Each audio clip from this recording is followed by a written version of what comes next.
The graph of an exponential function is sketched to the right over there. We're going to sketch the inverse and state the domain and range. So first things first, when we're talking about an inverse, we got to know that we're switching the x and the y values.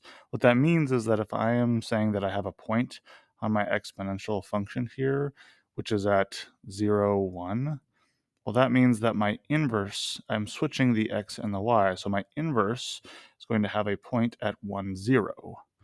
Same thing if I have a point, I'm going to do a couple of them on this original graph of 1, 3.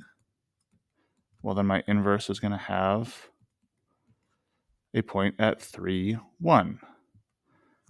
And last one here, we'll call this, I don't know, negative 1, 1/4. So my inverse is going to be 1/4, negative 1.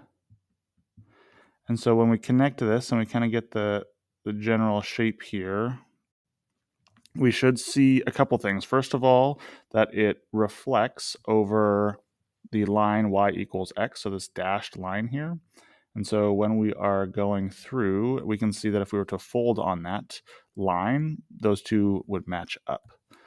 So the domain of my original function here looks like it goes on forever to the left and forever to the right. And the range, however, I'm seeing that it's never really going to touch 0. So I'm going to call it y is greater than 0.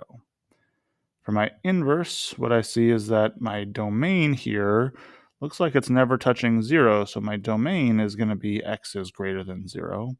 My range, the y value, looks like it goes on forever down and then forever up on the other side.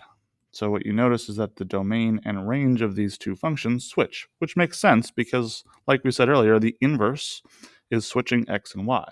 So if we're switching x and y, it would make sense that we're switching the domain and the range.